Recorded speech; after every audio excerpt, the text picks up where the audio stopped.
जो हमारा अपमान हुआ है वो बहुत ही गलत था। उनके पीए ने हमसे कहा कि अगर हम पीएचडी के छात्रा अगर आंदोलन करेंगे तो हमारा करियर बर्बाद कर देंगे। बहरी सरकार अगर हमारी बातें नहीं सुनती तो मैं खुद राहुल जी गांधी जो कांग्रेस के उपाध्यक्ष हैं उनके गाड़ी के सामने लेट जाऊंगा। नमस्कार, डीआरवी न्यूज़ में आप सभी का स्वागत है। मैं मनीषा जोशी। आज हम मौजूद हैं मुंबई के आज़ाद मैदान में। यहाँ पर महाज्योति विद्यार्थी संघर्ष समिति से हमारे साथ मौजूद है नितिन आंधळे, अध्यक्ष समिति के। आइए जानते हैं ये विद्यार्थियों की क्या परेशानी है, क्यों ये लोग यहाँ पर मौजूद है, क्यों ये लोग संघर्ष कर रहे हैं। आइए जानते हैं उनसे ही, अध्यक्ष जी से ही, नितिन जी से, उनका क्या कुछ कहना है इस विषय पर। अब बताइए कि आप लोग कितने दिनों से ये विद्यार्थी संघर्ष आप लोगों का चालू है और किस लिए चालू है, क्या उद्देश्य से चालू है? महाज्योति संस्था की स्थापना 3 साल पहले हो चुकी है। महाज्योति संस्था ओबीसी विजेएनटी प्रवर्ग के लोगों के लिए है जो पीएचडी कर रहे हैं, एमफिल कर रहे हैं या यूपीएससी एमपीएससी की तैयारी कर रहे हैं। लेकिन 3 साल से आज तक एक भी ऐड महाज्योति संस्था ने पीएचडी एमफिल की पूरी नहीं की है। और जो फेलोशिप महाज्योति संस्था ने देने का वादा किया है वो यूजीसी की गाइडलाइन के हिसाब से नहीं है। वो सारथी पार्टी जो इतर समाज के लिए, सवर्ण समाज के लिए या पिछड़े समाज के लिए संस्था है उनके द्वारा दी जाने वाली जो फेलोशिप उससे कम है। तो हमारी गवर्नमेंट या इस कांग्रेस सरकार से यही चाहते हैं हम कि वो सारथी और बार्टी जो संस्था है उसके हिसाब से यूजीसी की गाइडलाइन के हिसाब से हमें फेलोशिप मिले। हम सभी विद्यार्थी पीएचडी करने वाले पिछड़ा वर्ग के विद्यार्थी हैं। हम यहाँ अपनी मांगों के लिए, अपने हक के लिए बैठे। लेकिन 3 दिन पहले यहाँ की आज़ाद मैदान की पुलिस हमें मिलने के लिए सम्माननीय विजय भाऊ वडेट्टीवार जो ओबीसी मंत्री है उनके घर पे लेके गई।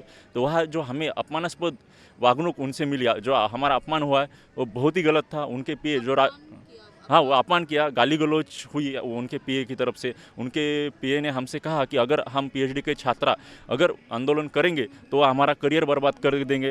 हाँ, उनसे हमारी जान को खतरा भी है।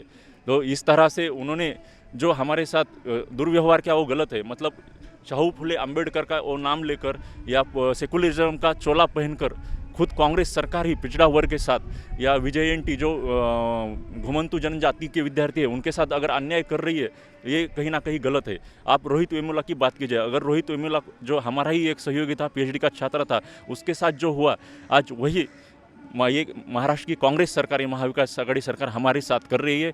अगर हमें न्याय नहीं मिला तो हमारे पास भी रोहित वेमुला की तरह ही आत्मदहन करने के अलावा या सुसाइड करने के अलावा कोई चारा नहीं रहेगा। अच्छा, आपकी प्रमुख मांगे क्या है सरकार से, वो बताइए। हमारी इस महाविकास आघाड़ी सरकार और कांग्रेस के मंत्री से यही मांगे है कि वो यूजीसी की गाइडलाइन के हिसाब से सारथी और बार्टी संस्था के जो फेलोशिप दे रहे, सारथी की बार्टी और संस्था पीएचडी करने वाले छात्रों को जो फेलोशिप दे रहा है उसी हिसाब से दे। मतलब आप एक तरफ सवर्ण समाज को 40,000 रुपये प्रति महीना फेलोशिप दे रही है, जो पिछड़ा वर्ग है, जो 350 जाति है, जिनकी गिनती तक नहीं हुई है या जिनके नाम, उनके जनजातीय के नाम तक लोगों को पता नहीं है, जो आज तक कभी ज़मीन से आसमान तक पहुँचे नहीं या कभी तो शिक्षा में पीएचडी तक पहुँचते ही नहीं है। मतलब लाखों में एक इन जनजातियों का विद्यार्थी पीएचडी तक पहुंचता है और इनको आप कम फेलोशिप दे रहे हैं, इनको आप कम समझ रहे हो। 31,000 देने का, 31,000 देने का उन्होंने ऐड जो जाहिरात थी उसमें वादा किया था, लेकिन उन्होंने 21,000 किए। और जब हम अपनी न्याय संविधानिक मार्ग से हम लड़ रहे हैं तो वो हमारे खिलाफ मतलब कार्रवाई करने की धमकी दे रहे या हमारा करियर बर्बाद करने की धमकी दे रहे। तो हमें ये कांग्रेस की सरकार से ये मतलब उम्मीद नहीं थी। अच्छा, तो लेकिन आप ये जो महाराष्ट्र की राज्य सरकार है उनसे कुछ कहना चाहेंगे, कुछ मांगना चाहेंगे? लास्ट निवेदन कुछ है? अगर हम 6 दिन से यहाँ बैठे हैं, किसी ने हमारी दखल नहीं ली। आज मैं बीमार हूँ, अगर मंत्री महोदय देखना चाहते हैं तो मेरे वो बिल देख सकते हैं इसके मेडिकल के।